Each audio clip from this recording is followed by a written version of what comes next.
하나님 말씀은 구약성경 욥기 31장 35절에서 37절까지입니다. 우리 같이 한 목소리로 함께 읽겠습니다. 누구든지 나의 변명을 들어다오. 나의 서명이 여기 있으니 전능자가 내게 대답하시기를 바라노라. 나를 고발하는 자가 있다면 그에게 고소장을 쓰게 하라. 내가 그것을 어깨에 매기도 하고 왕관처럼 머리에 쓰기도 하리라. 내 걸음의 수도를 그에게 알리고 왕족처럼 그를 가까이 하였으리라. 아멘. 부활의 심판을 모르는 욥이라는 제목으로 말씀의 은혜를 나누고자 합니다.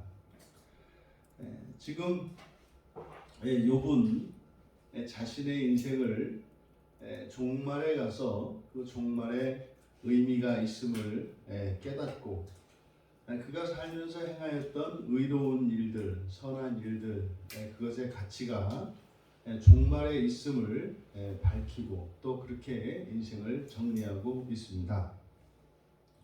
근데 이제 마침내 마지막에 있게 될 심판에 대한 욥의 생각을 드러내고 있는데 35절 누구든지 나의 변명을 들어다오 이렇게 이제 번역한 말을 그대로 직역하면 누가 나의 말을 들어줄 기회를 나에게 줄까 이렇게 됩니다.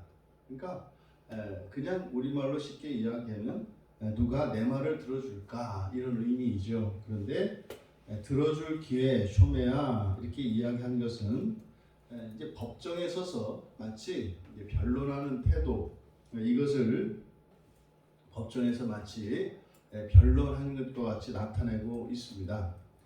그러니까 자신에게 발언할 기회인 거죠. 그래서 내 말을 들어줄 기회를 나에게 누가 주겠는가? 그러니까 이 세상에서는 없다는 겁니다. 이게 종말에 대한 그 진리를 깨닫고 나니 자신을 공박하고 있는 친구들에게서 이 세상 사람들을 보게 되는 거죠.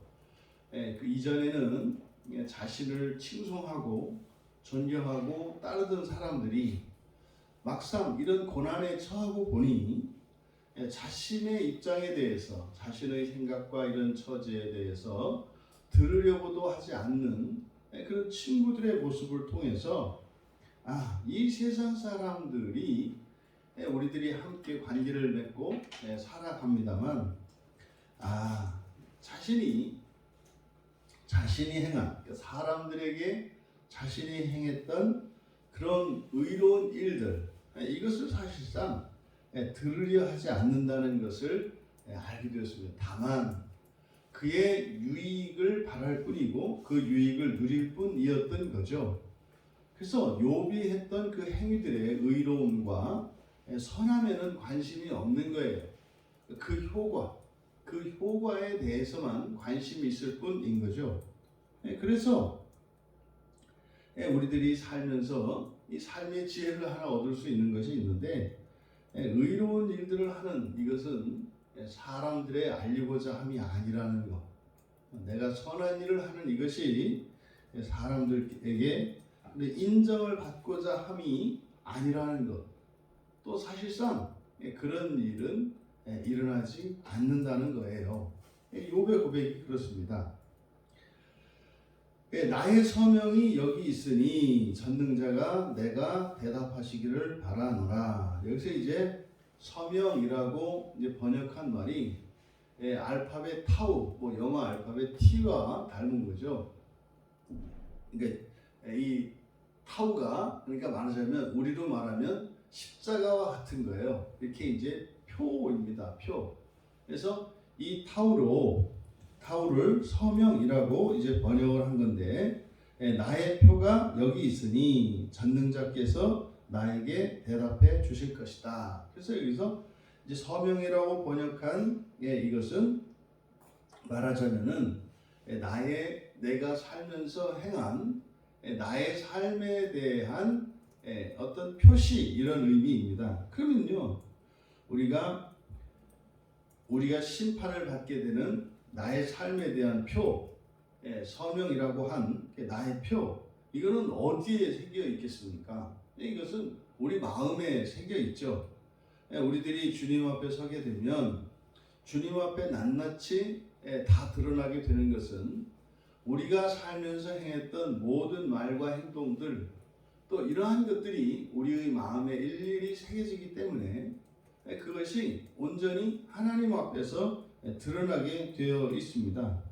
그러니까요, 마지막에 심판하시는 전능자께서 나의 인생의 모든 것을 보시고 거기에 대해서 대답을 하실 겁니다. 근데 여러분, 만약에 여러분들이 이 다음 종말에 하나님 앞에 섰어요. 그때 하나님이 이제 우리의 인생을 심판하실 거거든요. 그때 뭐라고 할 것 같습니까? 마지막 순간에 하나님이 우리에게 뭐라고 하실 것 같습니까? 여러분들이 지금처럼만 이렇게 그냥 저 예수님 믿고 말씀을 따라서 온전해지고자 그렇게 분투하고 또 되지 않는 그것 때문에 괴로워하고 정직하게 나의 상태를 고백하고 하지만 주님을 닮아가기를 소망하면서 믿음으로 그렇게 은혜를 추구하며 살아간다면 그때 주님이 분명히 그렇게 얘기하실 거예요. 잘했다고요. 수고했다고요. 장하다고요. 반드시 그렇게 이야기하실 겁니다. 우리가 마음의 기경이 되면 그 마음에 기록되었던 과거의 사건들과 그런 일들이 어떻게 돼요? 다 사라지잖아요. 마음의 기경이 되니까. 이 잡초가 가득 나 있던 그 풀밭을 우리가 개간을 해서 거기에다가 말입니다. 벼를 심고 보리를 심으면 그 안에 있었던 뭐 이런 잡초들이 보입니까? 하나도 안 보이잖아요. 그러니까 우리의 마음의 기경이 되면 그렇게 우리의 삶의 모든 것들이 다 새롭게 되는 거죠. 하지만 우리의 마음에 그 표가 새겨져 있어서 우리의 삶이 그래서 회개함으로써 그것이요 이제 다 없는 게 되잖아요. 그러니까 마지막 순간 그때의 현재에 그 이전까지 있었던 과거의 모든 것들이 다 사라지고 전혀 다른 과거, 완전한 과거. 그래서 하나님이 잘했다고 하실 수밖에 없는 그런 상태가 되겠죠. 그런데 또 그 표가 나의 인생에 대한 흔적이 내 마음에만 있는 것이 아니라 나를 고발하는 자가 있다면 그에게 고소장을 쓰게 하라. 여기서 이제 고소장이라고 하는 게 그냥 문서, 기록한 문서입니다. 나의 고발자가 기록한 문서도 있다. 직역을 하면 나의 고발자가 기록한 문서도 있다. 그러면은요, 우리의 마음속에 새겨지는 것과 또한 다른 사람들에게 새겨지잖아요. 다른 사람들에게 기억이 되지 않습니까? 그렇죠? 우리가 회개하고 현재가 바뀜으로 과거가 바뀌었는데 다른 사람의 기억 속에서는 여전히 내가 그런 사람으로 남아 있잖아요. 그러니까 이 사람이 누구예요? 이게 고발자입니다. 근데 사실 이 욥기를 시작할 때 1장과 2장에 등장하는 사실은 욥의 인생에 일어난 이 환란의 주체가 사탄이었단 말이에요. 그 사탄이 고발자였죠. 아니라는 거예요. 하나님 보시기에는 제가 의로운 것 같지만 말입니다. 아닙니다. 제가 하나님을 경외하고 악에서 떠난 순전한 사람 같지만 다 그 떡고물 있고 하나님이 주시니까 그런 거지. 그 이유 없이 그렇습니까? 아닙니다. 이렇게 끊임없이 욥을 고발한단 말이에요. 그래서 이제 시험을 하게 된 거지 않습니까? 그러니까 이 고발자, 욥기에서 나오는 고발자가 사탄인데 이 사탄의 역할을 또 사람들이 하잖아요. 그러니까요, 사람들도 이야기를 한단 말이에요. 아니요, 내가 저의 과거를 압니다. 뭐 제가 이랬는데요, 옛날에 이랬거든요, 저랬거든요. 이야기를 하는 거죠. 그러니까 이 표가 우리의 마음에서 일어난 일들은 사실은 회개를 통해서 우리의 마음이 기경이 됨으로써 과거의 일들이 사라져요. 근데 문제는 사람들에게서 그게 사람들은 모르잖아요. 그러면요, 사람들에게서 내가 회개해서 새 사람이 된 것은 무엇을 보고 알게 돼요? 행실을 보고 알게 되잖아요. 나의 행실을. 그래서 마음이 중요하지요. 그런데 우리의 마음뿐만 아니라 우리의 행실을 바꿔야 하는 거예요. 그러니까 하나님의 은혜가 임할 때 1차적으로 우리의 마음에 임해요. 그래서 우리의 마음이 기경이 되면서 본성이 바뀌어요. 본성이 바뀌면 그 다음에 우리의 행실이 바뀌어야 하거든요. 그래야 온전한 것이 되죠. 그러니까 내 마음에 새겨지는 표와 다른 사람들의 마음속에 새겨지는 표가 그렇게 일치해야 된단 말이에요. 안 그러면요, 이 고발하는 자들이 고발을 한단 말이에요. 그래서 요 긴장이 있는 겁니다. 그러니까 먼저 내 마음에 일어난 변화와 다른 사람의 마음에 새겨진 나의 행실과 나의 삶에 대한 기록이 일치적으로 다를 수 있어요. 그러니까 이게요, 사실 이 고발자가 계속 그러는 거죠. 너 진짜로 바뀌었어? 너 진짜로 회개했어? 그래서 여러 가지 방식으로 시험을 한다고요. 이게 시험을 하면서요, 그러니까 나는 정말 회개한 줄 알았는데 이게 뭐 상대방의 고발을 들어보니까 전혀 생각하지 못했던 게 안에서 올라오는 거죠. 그렇게 하면서 내 마음과 타인의 마음에 새겨져 있는 나의 죄들이 완전히 없어질 때 이것이 온전해지는 거죠. 이게 우리의 삶 속에서는 바로 이 문제 때문에 개인 간에 이런 오해도 생기고 이런 시험도 있는 거죠. 그래서 욥기에서는 사탄이 처음에 고발자였습니다만 이후로는 친구들이 고발자가 되잖아요. 그러니까 처음에는 욥의 마음에 대한 상태를 가지고 욥이 싸웠습니다만은 이제 친구들이 나타나서 이야기해. 너 사실은 옛날에 뭐 이래서 내가 말은 안 했는데 옛날에 사실 너도 그랬거든. 뭐 이렇게 이제 이런 일들이 지금 욥이 경험한 일들 아닙니까? 그래서 이게 나의 고발자가 기록한 문서가 있다. 거기에는 뭐가 써 있겠어요? 좋은 거 써 있지 않고요. 나의 죄와 허물이 기록되어 있다고요. 나의 죄와 허물이. 그래서 이게 요한계시록 20장에 가면은 20장 12절에 심판대 앞에 갈 때 두 종류의 책이 있단 말이에요. 생명의 책이 있고, 그리고 또 하나는 행위를 기록한 책들, 행위의 책들이 있죠. 이 두 개의 책들을 가지고, 그러니까 지금 여기서는 그 고발자의 문서, 이게 지금 우리말 성경에 고발장이라고 되어 있고 고소장이라고 되어 있는 이 고발장에는 나의 죄와 허물들이 거기에 기록되어 있을 겁니다. 그런데 욥은요, 아무리 생각해도 자기는 떳떳한 거예요. 그래서 이제 욥이 그렇게 말하잖아요. 36절에 내가 그것을 어깨에 메기도 하고 왕관처럼 머리에 쓰기도 하리라. 여기서 머리에 쓴다라고 되어 있습니다만 쓴다라고 하는 것은 아니고 이게 아나드이니까 왕관에 둘러맨다는 뜻이에요. 내가 그것을 왕관에 둘러내겠다. 그러니까 이렇게 문서가 이제 두루마리 같은 형태로 되어 있으니까 그것을 어떻게 해요? 왕관에다가 감겠다 이런 뜻이에요. 감아서 매겠다. 이게 뭔 얘기입니까?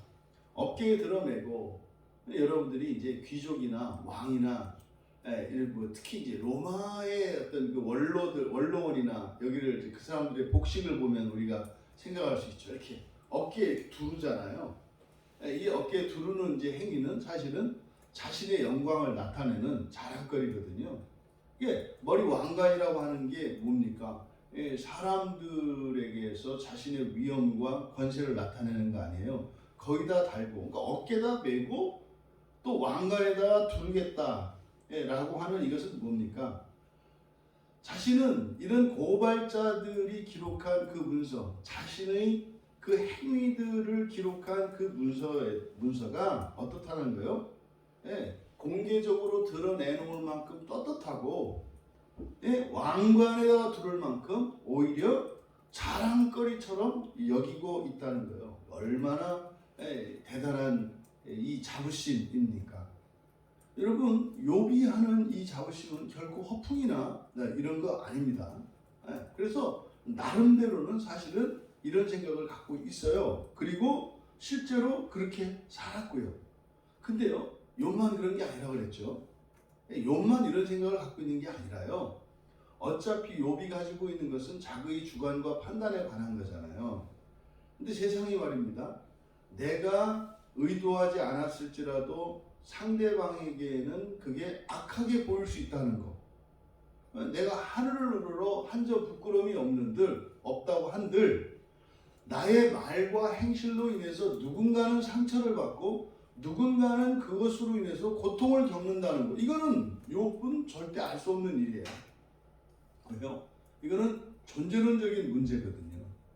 말이라고 하는 것이 상대에 따라서 다르고 분위기에 따라서 다르고 그것은 나의 뿐만 아니라 듣는 상대방의 상태에 따라서도 다르거든요.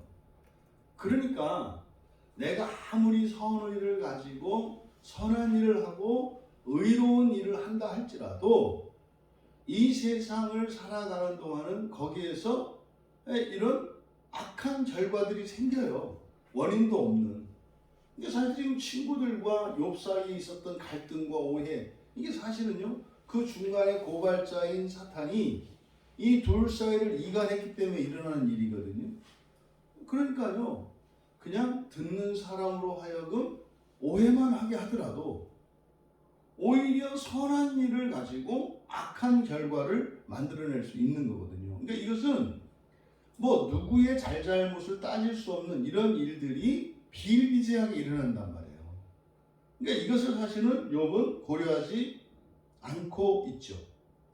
하늘을 우러러 정말 한 점 부끄러움이 없는 거예요. 앞에서부터 쭉 열거 있지 않습니까? 야, 내가 이렇게 착하고 이렇게 살았던 것이 참 잘했구나.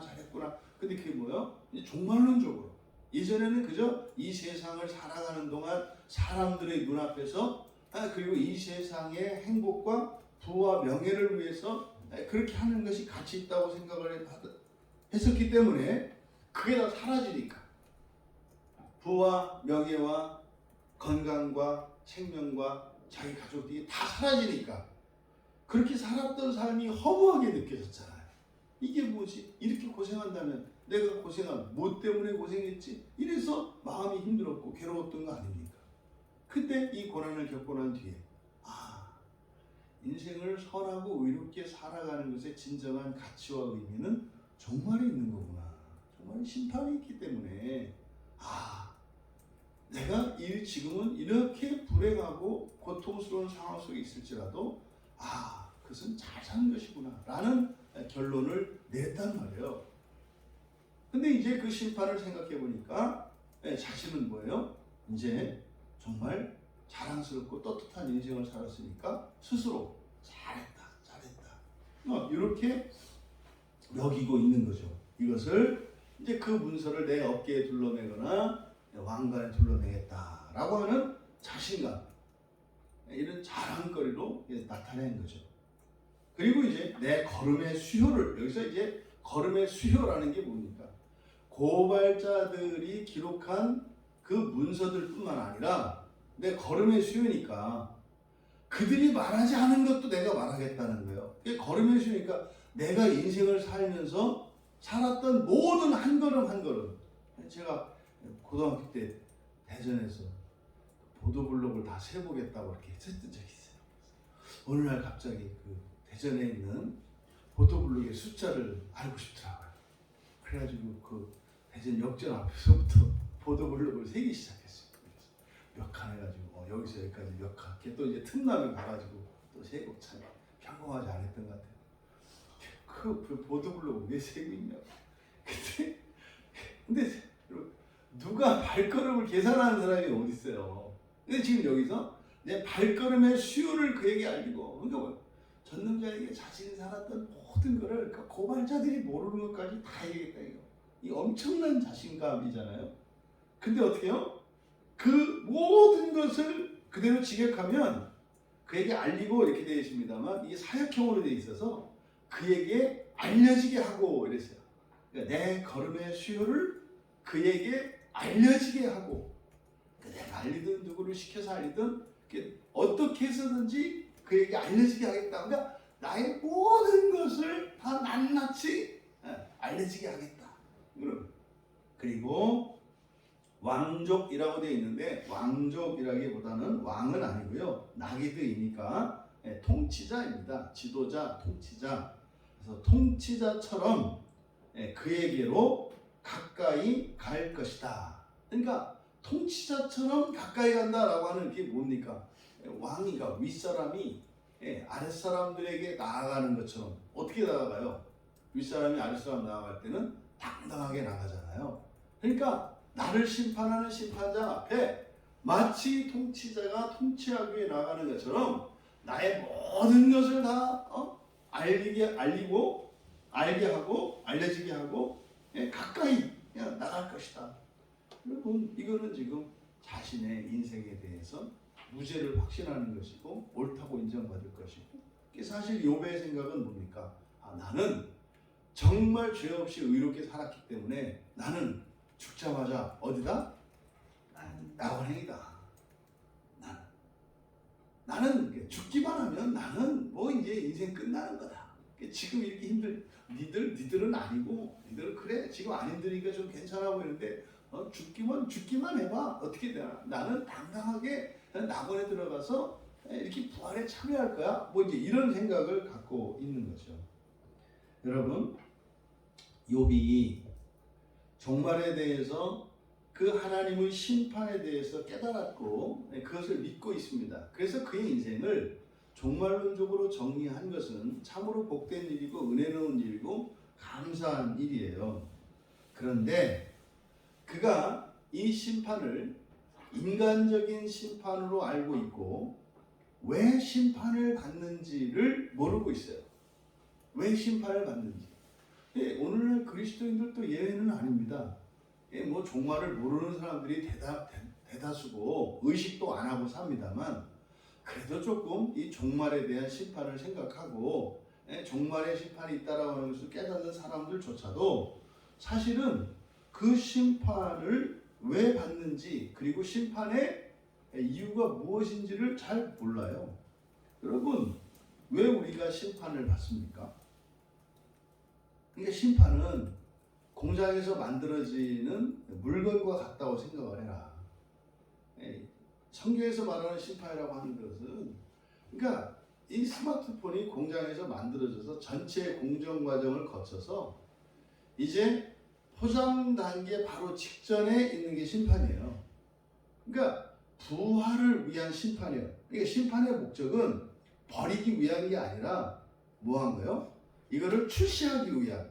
그러니까 심판은 부활의 심판인 거예요. 부활의 심판. 그러니까 부활할 수 있는지 없는지를 점검하는 것이 심판이지.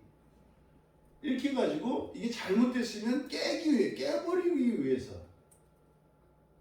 하는 심판이 아니라 만약에 심판했는데 이게 어디에 하자가 있어요. 그럼 어떻게 해요? 버리는 게 아니라 이걸 어떻게 한다? 다시 고쳐서 돌아오는 거예요. 다시. 근데요, 우리가 인생을 살아가는 동안은 수없는 심판을 받죠. 뭔 말입니까? 죄를 발견하는 거 그때마다 심판이란 말이에요. 그래서 회개를 통해서 우리가 계속 심판을 받으면서 또 그 심판을 통해서만 하는 게 아니라 우리가 언약을 갱신하면서 믿음으로 우리가 의롭게 되어가며 살아가잖아요. 마찬가지죠. 근데 마지막 사후에 있게 되는 지옥에서의 종말의 심판이라고 하는 것은 한 번에 모든 것을 싹 다 고친단 말이에요. 여기 지옥이죠. 그러니까 심판 자체가 무엇을 위한 거다? 부활을 위한 거다. 그래서 심판은요, 부활의 심판인 거예요. 그래서 요한복음 5장 29절에 보면은 부활이 두 종류가 있다는 걸 가르쳐줘요. 뭐예요? 심판의 부활과 생명의 부활 이렇게 얘기를 하거든요. 심판의 부활과 생명의 부활. 그러니까 부활을 하는데 종말의 심판을 거쳐서 부활하는 경우가 있고 심판 없이 부활하는 경우가 있단 말이에요. 이것을 예수님께서 심판의 부활과 생명의 부활로 나눈다고요. 그러니까 우리가 살아가는 목적은요, 심판을 잘 받기 위해서 살아가는 게 아니라고 그랬죠. 사는 동안 받을 심판 다 받고 사후에는 심판을 받지 않기 위해서 살아가는 거예요. 근데 사람들은 어떻게 하려고 그래요? 욥과 같이 당당하게 나가서 심판 한번 잘 받아보려고 한다 이 말이에요. 다시 1등 하려고 한다 이 말이에요. 이해되십니까? 심판을 잘 받으려고 하지 마시고 그냥 면제받고 바로 입학을 해라. 그러니까 욥은 자신 있는 거예요. 그래서 심판장 앞에 나가겠다는 거죠. 그러니까 왜 욥이 이런 생각을 했어요? 또 이 심판이라고 하는 게 어떤 건지를 몰랐어요. 예, 계시록에 보면은 심판 받을 때 두 종류의 책이 있다고 그랬잖아요. 하나는 생명의 책이요, 하나는 내 행위들을 기록한 행위의 책들이라고 그랬잖아요. 그러면 심판할 때 이 두 가지를 다 본단 말이에요. 심판할 때는 그러니까 내 마음도 보고 다른 이들의 마음도 본다 이 말이에요. 네, 같이. 그래서 내 행위가 내 마음속에 기록된 거는 바뀌어. 근데 다른 사람들에게 쓰여진 그거는요, 나의 의도와 상관이 없는 내가 했던 일들과 말들이 있어요. 그건 전혀, 그러니까 우리들이 가지고 있는 언어 자체가 가지고 있는 이런 취약성이 그런 거거든요. 깜짝 놀라는 거죠. 그때 가서 부끄러워하겠죠. 그러니까 지금 욥이 이 심판의 의미를 잘 모르고 있다. 그러면은요, 우리가 심판을 생각할 때 이것이 부활을 위한 것이라는 거, 그리고 우리가 목표로 삼아야 하는 것은 심판을 거치지 않고 생명의 부활, 그러니까 심판을 거쳐서 부활하려고 하지 말고 심판을 거치지 않고 부활할 수 있도록 해야 된다. 그러면은 모두 다 심판을 받는 거 아닌가요? 아, 그쵸. 살아서 다 받으라는 거예요. 살아서 받는다는 게 어떤 의미입니까? 예수님께서 심판을 내 대신 받으셨잖아요. 그러면 그 십자가에서 나를 위하여 죽으신 예수 그리스도로 말미암아 나의 심판을 끝내는 거예요. 그게 뭐예요? 우리가 죄를 발견하고 회개하고 허물을 발견하고 하나님의 말씀으로 나의 마음을 기경하고 나를 변화시키며 살아가는 거, 이게 살면서 심판하는 거라니까요. 그러니까요, 사람들이 보기에 미련한 삶이고 또 좋게 보면 사랑의 삶이고 상식을 초월하는 그런 삶을 살아가는 거죠. 여러분, 계시록 20장 5절에 보면은 그 천년왕국에 대해서 나오잖아요. 그래서요, 심판은 천년이 차기까지 사실 죽어서 즉시 부활할 수 있는 상태가 되지 못한 이들, 그러니까 천년이 차기까지 부활할 수 없는 사람들이 받는 게 심판이에요.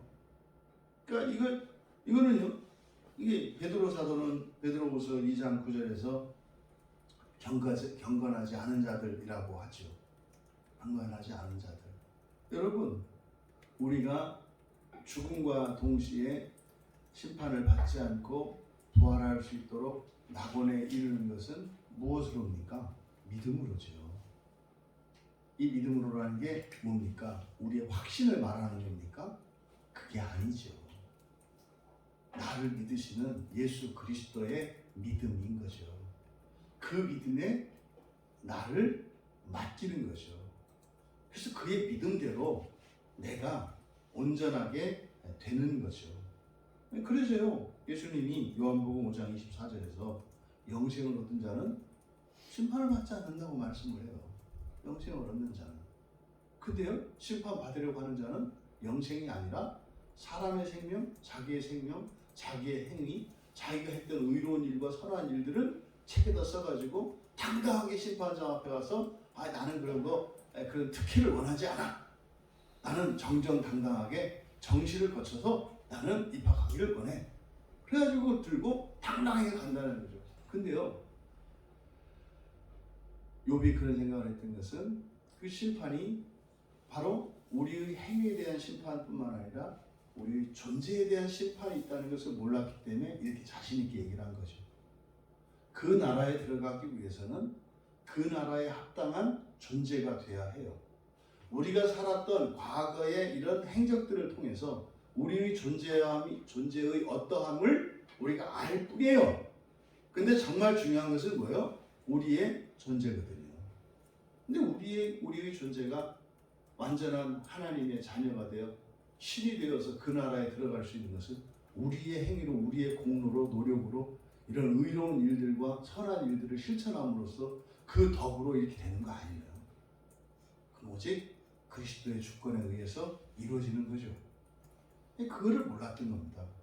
여러분, 심판은요, 우리의 행위와 우리의 존재에 대한 심판이 있습니다. 그러니까 우리의 존재가 완전해지는 것은 그리스도로 말미암는 것인데 그것은 믿음으로 이루어지는 일이죠. 믿음으로. 그러니까 욥은 이 믿음을 모르고 있어요. 믿음으로 하나님의 은혜로 온전케 되는 것임을 알고 있지 못하다. 여러분, 우리에게 성경이 주어지고 그리스도 예수의 그 십자가 사건의 영적인 의미와 우리에게 주신 그리스도의 믿음으로 말미암는 그 영광의 부활, 생명의 부활에 대한 약속, 그것이 우리에게 위로가 되고 능력이 되기를 바랍니다. 그러면은요, 우리가 인생을 살 때 마치 완전한 하나님의 자녀가 된 것처럼 살기로 결단하고 그런 사람으로, 그런 존재로 살아가야 할 것입니다. 그때 나는 그렇지 못하다라고 하는 우리의 실존을 발견하게 돼요. 그러면 우리는 하나님의 은혜를 구하게 되고, 그러면 그 은혜를 주시는 하나님으로 나에게 일어나는 이런 본성의 변화와 삶의 변화들이 확인이 됩니다. 그걸 통해서 나를 완전케 하시는 주님의 은혜에 대한 확신을 가지게 되는 거죠. 그러니까 우리의 확신의 근거는 나의 무엇이 아니라 그리스도께 있는 것입니다. 그래서 이 심판의 심판을 알았지만 이 심판이 왜 받는 것이며 무엇을 받는 것이고 어떻게 하는 것인지를 몰랐던, 그래서 오히려 심판대 앞으로 당당하게 나아갈 수 있는 것이 인생의 목표인 것처럼 착각했던 욥이 아니라 사람들로부터 여러분들이 성자로, 성인으로 인정을 받고 존경받을지라도 늘 주님 앞에서 나는 하나님의 은혜가 필요한 연약한 자입니다. 나는 이 세상의 모든 사람보다 가장 악하고 부패한 자입니다. 이렇게 고백함으로 주께서 약속하신 그 생명의 부활의 약속의 영광을 누리시는 우리 모두 되시기를 주님의 이름으로 축원합니다. 존귀하신 하나님, 욥에게 일어난 이 종말의 심판에 대한 깨달음은 참으로 놀랍고 신비한 것이며 가슴 벅차고 영광스러운 것이었습니다. 그러함에도 불구하고 아직 그에게는 그리스도 예수의 믿음에 이르는 분량에는 이르지 못했기 때문에 여전히 자신감으로 가득 차 있었고, 우리의 행위나 우리의 노력과 수고가 아니라 주님의 은혜로 우리 주 예수 그리스도의 믿음으로 이루어지는 그 부활의 참된 의미를 깨닫지 못했다는 것을 발견하게 되었습니다. 이 땅을 사랑하는 우리 지체들, 이 부활의 주체는 오직 예수 그리스도시요 부활의 능력과 공로가 오직 그리스도께만 있음을 절대적으로 믿게 하여 주셔서 주님의 은혜를 구하며 날마다 주님 닮아가는 삶으로 영광스러운 생명의 부활에 임할 수 있도록 복을 내려 주시옵소서. 감사하며 예수님의 이름으로 기도하옵나이다.